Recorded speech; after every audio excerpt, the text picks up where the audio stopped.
In 1976, a woman named Morna Simeona, she was a kahuna. She adopted this traditional Ponopono prayer of family mutual forgiveness to the social realities of the modern day.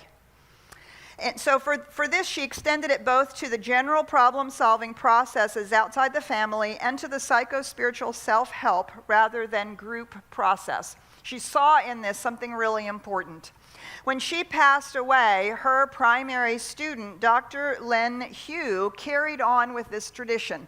He was a psychologist, a psychiatrist, and he was trained in the shamanic tradition, although he does not consider himself a kahuna.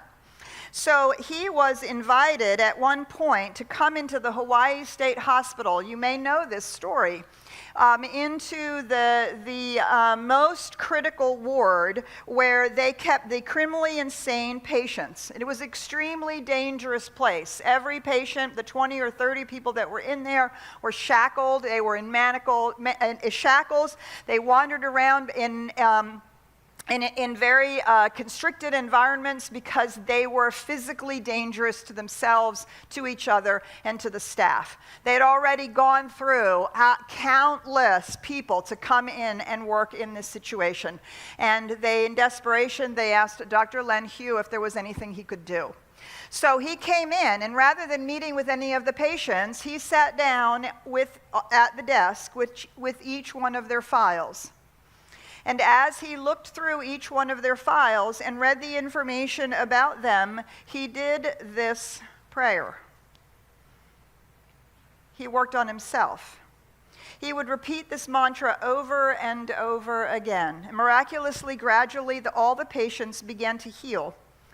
After a few months, Dr. Hewlin being there, patients who had been shackled started being allowed to walk freely.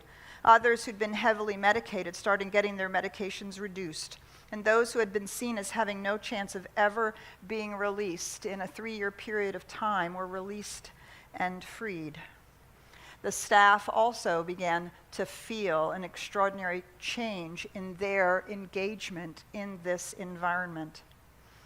What happened to change things so dramatically? Dr. Hewlin explained, "I was simply cleaning the part of me that I share with them." I was simply cleaning the part of me that I share with them. He goes on to say, the only way I can explain it is this. Ponopono recognizes that we are all part of one consciousness. And as such, everything that is in our experience is affected by our actions and reactions. We are responsible for everything we experience.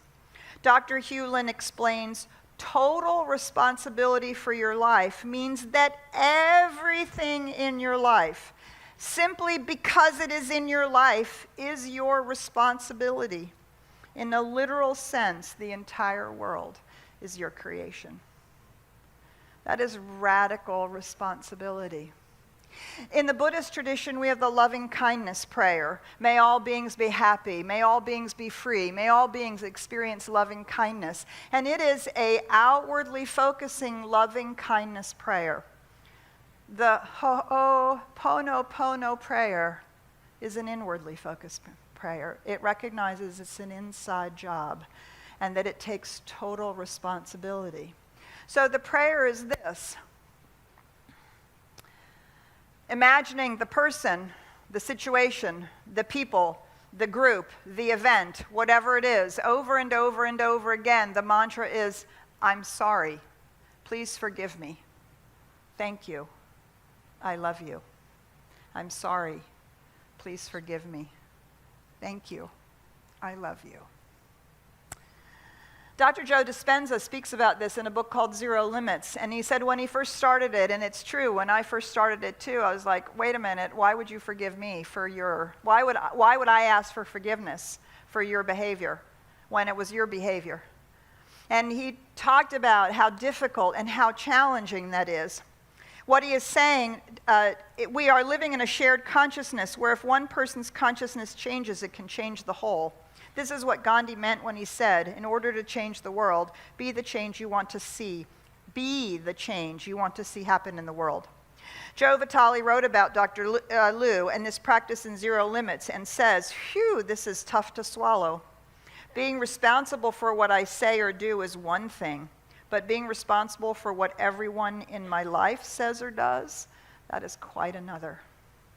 This is an extraordinary opportunity for radical responsibility to be the light and to see the light as we view the world and others.